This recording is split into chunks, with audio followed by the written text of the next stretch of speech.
Alright folks, basically what I'm going to do here, this is a propane bottle, 100-pound bottle that I'm going to use on my 160 gallon reverse flow build that I've been doing. I'm going to use this bottle as a warming cabinet over the firebox, and this bottle was in service at one time, and it has had a little bit of propane vapor in it from whenever it was being used. All the propane was used out of the bottle, and so what I did, first thing you got to do is, if you're going to cut this thing open with a torch or a grinder or sawzall or whatever you decide to use safely, if you're going to cut it open safely, what you got to do is get the propane vapor out of there. Propane has a specific gravity that's lighter than water, so naturally it's going to be pushed out by the water. The water's going to try to sit inside the tank. So first thing I did is I opened up the valve on top, and the valve was all the way open. There was no pressure coming out of the valve, so I know that the bottle had no pressure in it. So the next thing I did is I grabbed a pair of channel locks, and I took this valve loose, and I took it out of the bottle. Okay, so anyway, now the bottle was empty of pressure, had a little bit of vapor in it. The valve's off the top. So the next thing I did is there's some stuff called TSP. Basically, this is trisodium phosphate, and it's helpful in removing oily substances. You can get it at any paint store. Anyway, the recommended mix for propane tanks, for cleaning out propane tanks or making them safe to cut, is 2 pounds of this per 100 gallons.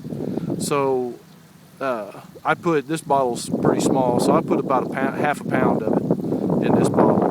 And then I also put just regular old dishwashing soap. Dawn is also, it's got surfactants in it, and surfactants break the surface tension of the water.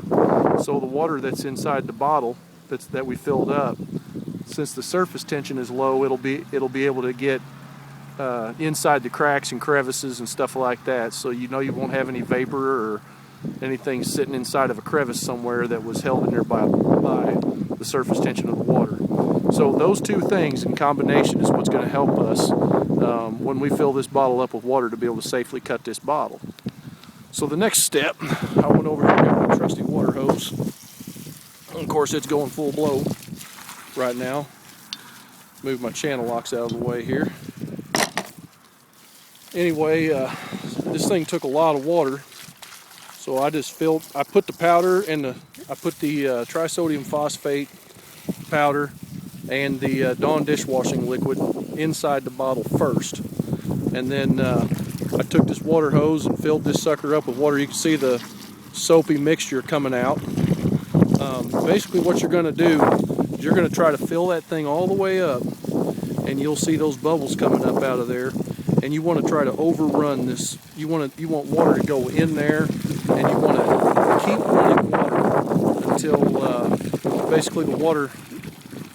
basically the water comes clear, because then you know you've got all the soap and everything out there. The soap's not going to hurt you, but you'll know that you've got any kind of vapor or oil or anything like that that's in there with it. You know you've got it out of there if it's ran over water for a while. And you'll also want to take and shake the drum a little bit as you're doing this. Just kind of churn it up a little bit, and that helps get air bubbles out of there. Sometimes these tanks have baffles inside of them, but so you just keep doing that right there, and you don't want to get yourself. And we're just going to sit here and do this. Sometimes if the bottle's big enough, you can just cut off the end of the hose, or you can stick the whole hose down inside there or whatever. Anyway, then we're going to cut it.